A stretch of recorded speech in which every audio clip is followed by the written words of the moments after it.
La rénovation majeure du Tigre est un méga contrat pour son fabricant, Airbus Hélicoptères.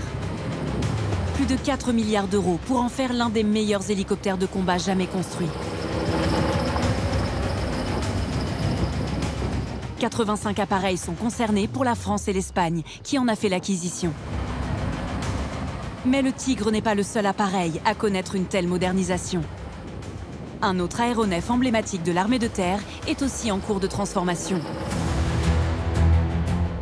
C'est le NH90. Nom de code, Caïman.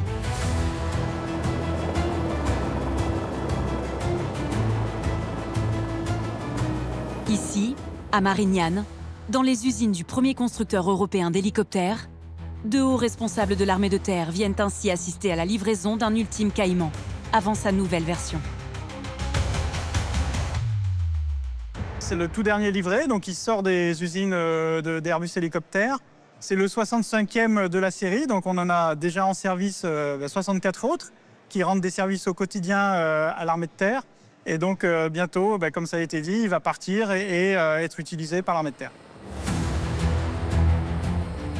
Les prochains appareils seront dans un standard nouveau, avec des évolutions sur plusieurs domaines. La nouvelle version s'annonce impressionnante. Le NH90 Caïman est un engin essentiel à l'aviation légère de l'armée de terre. C'est lui qui a la redoutable mission d'amener les forces terrestres d'élite en territoire ennemi.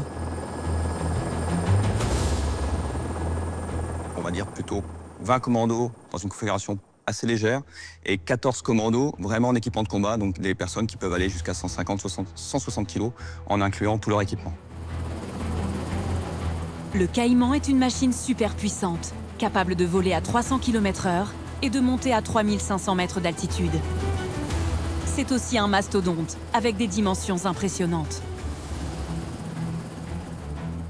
C'est à peu près le gabarit d'un autocar, finalement. Ça fait un petit peu moins de 20 mètres de long, 16 mètres de diamètre, pour une masse maximum au décollage de 10 tonnes 6. C'est pas l'agilité d'un avion de chasse ou d'un Tigre qui est beaucoup plus dans le terrain et qui demande plus d'agilité et plus de changement de cap. Mais néanmoins, pour une machine de 11 tonnes, on n'a pas l'impression d'être dans un camion ou dans un bus. Vous pouvez emmener donc l'équipage, du fret, des commandos, le carburant évidemment nécessaire à la mission.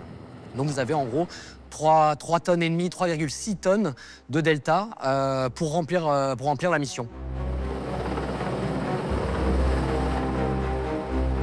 Dans les armées françaises, c'est le plus gros hélicoptère que nous ayons. Un tel appareil nécessite une organisation bien précise pour voler et remplir sa mission. 4 membres d'équipage sont nécessaires pour le pilotage du NH90 Caïman, avec son tableau de bord aux allures d'avion de ligne. À droite, la place du pilote. Il a les yeux rivés sur l'extérieur de l'appareil. Quand on vole au plus bas pour éviter d'être repéré par les radars, il ne faut pas perdre une seconde sur l'environnement de l'hélicoptère. On peut voler vraiment très très bas de jour. En fait, on peut voler jusqu'à, on va dire, 1,50 m, 2 mètres au-dessus des obstacles.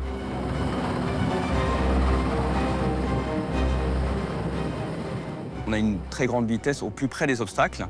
Et de nuit, on prend une marge de sécurité parce que la détection des obstacles est un peu plus compliquée, même si on prépare avant la mission pour trouver le meilleur itinéraire. Pour limiter au maximum le risque de collision, un travail gigantesque est effectué en amont, avec des milliers de données insérées dans l'ordinateur de l'appareil.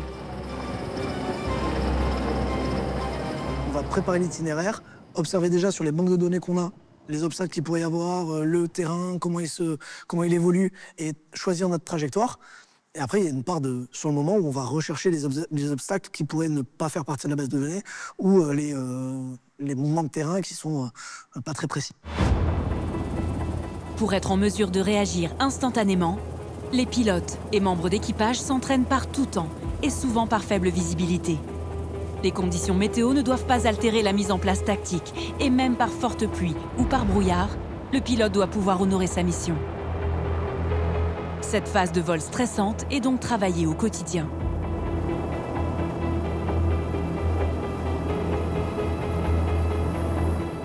On l'atténue au quotidien en s'entraînant, et on dit driller, c'est-à-dire répéter tout simplement.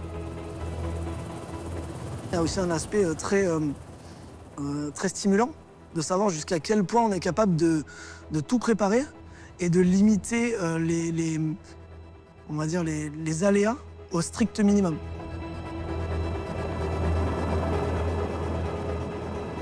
L'entraînement lors de conditions météo difficiles est essentiel pour accomplir les missions avec sang-froid. Mais ce n'est pas le seul facteur de réussite pour les pilotes français. Ils bénéficient d'une aide exceptionnelle pour voler en toutes circonstances. C'est le casque. Il est impressionnant dans ses dimensions. Et ce qu'il permet de faire l'est tout autant. Le Topol est un bijou de technologie au service du pilote. Grâce à ses capacités, celui qui est aux commandes du Caïman bénéficie d'une vision enrichie de données et de relief accentué.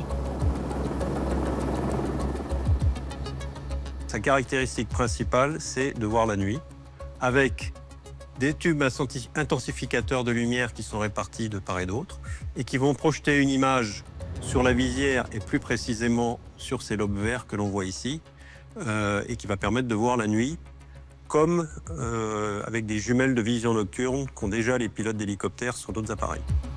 Une grande majorité des vols s'effectuent la nuit pour une discrétion maximale. Le but, être visible de l'ennemi au dernier moment.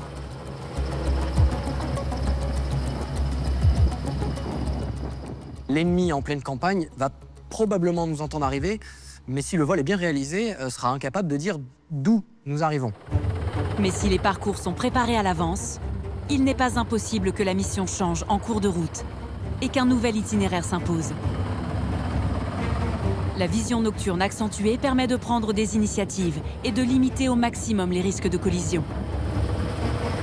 Et pour rester toujours concentré sur l'extérieur, plusieurs données sont affichées dans la visière.